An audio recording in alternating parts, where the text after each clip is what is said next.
the end of March and it's currently snowing. Hopefully it doesn't mess up my video. But I want to get something off my chest. So you might notice that at the beginning of my videos, sometimes there's an ad that's playing because yes, I monetize my YouTube videos. Now, I'm not making gigantic YouTube bucks here.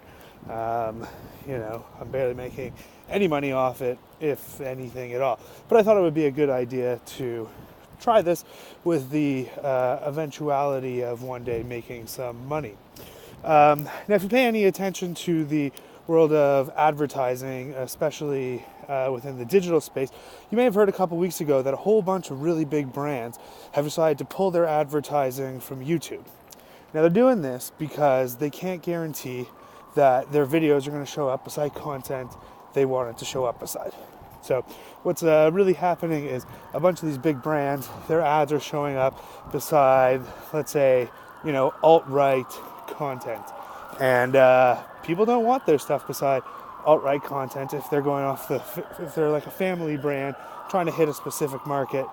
And I totally get that. That's totally fair.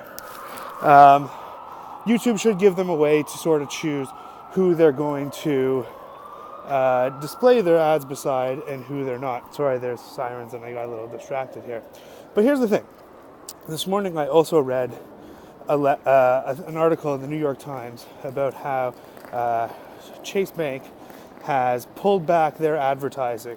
They used to advertise across like 12 million websites or something like that thanks to programmatic advertising, and they've scaled back to about 5,000 websites, and they're essentially seeing the exact same ROI, return on their investment, for just doing these 5 websites. And they're saying, hey, this is great. We don't have to advertise across so much space. We can actually pick and choose where we want our ads to show up. This is fantastic. And I totally agree with what they're doing and where they're coming from, why they want to do this. But I also think that there's a bit of a problem here.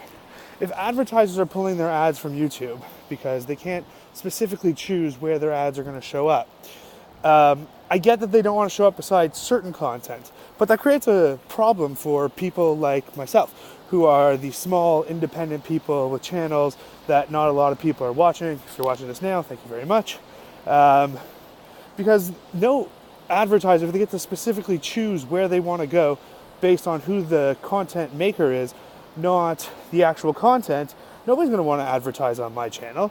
Like 7 people watch this, and I thank you 7 people, but that's not going to help me with my monetization goals. Now, to be fair, like I said earlier, I'm not making a ton of money, but I see this as a large problem.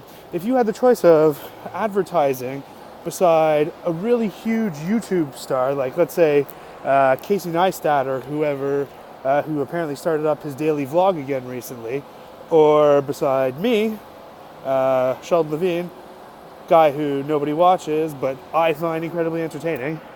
Yeah, that's right, I find myself entertaining. Who would you choose? I'm not gonna lie. I probably wouldn't choose me either.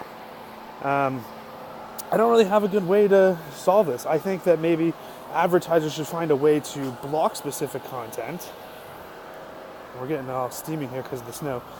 Should block specific content, but to just let advertisers fully pick and choose, that's going to start hurting little content makers. If they're going to start doing what Chase is doing with their website ads, who's going to put advertisements on small blogs when you can have these really large blogs with large audiences? How are these smaller content makers going to make any money to keep going, to survive? I think it's a real challenge that the industry is going to start facing, and I think it's something that we need to talk about. What do you think? Let me know in the comments.